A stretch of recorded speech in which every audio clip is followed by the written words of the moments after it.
ಅದು ನಮ್ಮ finance committee ಕಳಿಸಿದೀವಿ ಅಂತ. ರಾಜ್ಯದಲ್ಲಿ ರಾಗಿ ಬೆಲೆ ಪ್ರಮಾಣ ರು 4,200 ನಿಗದಿಯಾಗಿ ನೋಂದಣಿ ಕೇಂದ್ರಗಳ ಮೂಲಕ ಖರೀದಿ ಮಾಡುತ್ತಿದ್ದಾರೆ. ಅದೇ ಮಾದರಿಯಲ್ಲಿ ಮೆಕ್ಕೆಜೋಳ ಬೆಲೆ ಏರಿಸಬೇಕು ಎಂದು ರೈತ ಸಂಘದ ಲೋಕೇಶ್ ಗೌಡ ಆಗ್ರಹಿಸಿದ್ದಾರೆ. ಗೌರಿಬಿದನೂರು ತಾಲೂಕಿನ ಪ್ರವಾಸ ಮಂದಿರದಲ್ಲಿ ರಾಜ್ಯ ರೈತ ಸಂಘ ಹಾಗೂ ಹಸಿರು ಸೇನೆ ತಾಲೂಕು ಘಟಕದಿಂದ ನಡೆದ ಸುದ್ದಿಗೋಷ್ಠಿಯಲ್ಲಿ ಮಾತನಾಡಿದ ಲೋಕೇಶ್ ಗೌಡ, ನವೆಂಬರ್ 24ರಂದು ಎಪಿಎಂಸಿ ಮುಂಭಾಗ ಬೆಂಗಳೂರು ರಸ್ತೆ ತಡೆದು ಪ್ರತಿಭಟನೆ ನಡೆಸುವುದಾಗಿ ಹೇಳಿದರು. ಮೆಕ್ಕೆಜೋಳ ಬೆಳೆದ ರೈತರು ಖಾಸಗಿಯವರಿಗೆ ಮಾರುವ ಸ್ಥಿತಿ ನಿರ್ಮಾಣವಾಗಿದೆ. ನಿಗದಿತ ಬೆಲೆ ಏರಿಸದೇ ಇದ್ದರೆ ರೈತರು ಸಂಕಷ್ಟದಲ್ಲಿ ಸಿಲುಕುವ ಪರಿಸ್ಥಿತಿ ಎದುರಾಗುತ್ತದೆ. ಜಿಲ್ಲಾ ಮಟ್ಟದಲ್ಲಿ ನೋಂದಣಿ ಕಾರ್ಯ ಮಾಡಬೇಕು ಎಂದು ಒತ್ತಾಯಿಸಲಾಯಿತು. ರೈತರು ಬೆಳೆದ ರಾಗಿ ಬೆಳೆ ಖರೀದಿ ಮಾಡಲು ವರ್ತಕರು ಮನೆಯ ಬಾಗಿಲಿಗೆ ಹೋಗುವ ಸ್ಥಿತಿ ಇದೆ.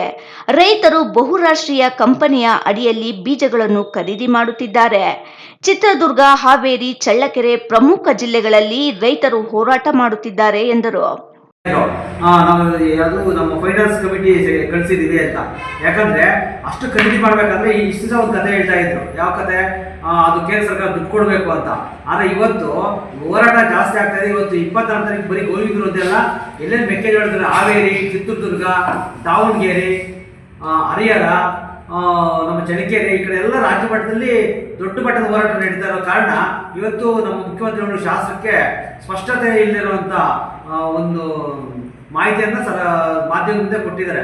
ಆದ್ರೆ ಇಷ್ಟೊತ್ತಿಗೆ ಖರೀದಿಕೆ ಇಂಥ ಡೇಟ್ ತೆರೀತವ್ರೆ, ಇಂಥ ದಿವಸ ನೀವು ನೋಂದಣಿ ಪ್ರಾರಂಭ ಆಗುತ್ತೆ, ನೀವು ಇಂಥ ಡೇಟ್ ಮೆಕ್ಕೆಜೋಳ ಕೊಡಬೇಕು ರೈತರು ಅಂತ ಹೇಳಿದ್ರೆ ರಾಜ್ಯದಲ್ಲಿ 55 ಲಕ್ಷ ಮೆಟ್ರಿಕ್ ಟನ್ ಬೆಳೆದವ್ರೆ. ಆದ್ರೆ ಇವ್ರು ಬರೀ 10 ಲಕ್ಷ ಮೆಟ್ರಿಕ್ ಟನ್ ಮಾತ್ರ ಕೊಡ್ಬೋದು ಅಂತ ನಮ್ಮ ಮುಖ್ಯಮಂತ್ರಿಗಳು ಹೇಳಿದ್ದಾರೆ. ರೈತರು ಬೆಳೆದಿದ್ದಾರೆ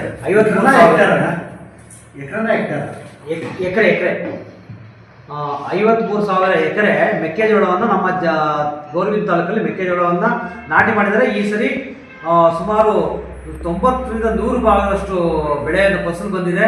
ಇವತ್ತು ಇನ್ನು ನಮ್ಮ ಮೆಕ್ಕೆಜೋಳ ನಮ್ಮ ರೈತರು ಕೇವಲ ನೀರಾವರಿ ಆಶ್ರಿತ ಮಾತ್ರನೇ ಹಾರ್ವೆಸ್ಟ್ ಮಾಡಿರೋದು. ಆದರೆ ಇನ್ನು ಮಳೆ ಆಶ್ರಿತದ್ದು ಯಾರು ಇನ್ನೂ ಮುಟ್ಟೇ ಇಲ್ಲ. ಹಂಗಾಗಿ ಇವತ್ತೇ 1,600 ರೂಪಾಯಿ 1,700 ರೂಪಾಯಿ ಬಂದು ನಿಂತಿದೆ ಅಂದರೆ ರೈತನ ಭವಿಷ್ಯ ಇದ್ರ ಮೇಲೆ ನಿಂತಿದೆ. ಮಂಜುನಾಥ್, ರಾಯಲ್ಸ್ ಕನ್ನಡ, ಗೌರಿಬಿದನೂರು.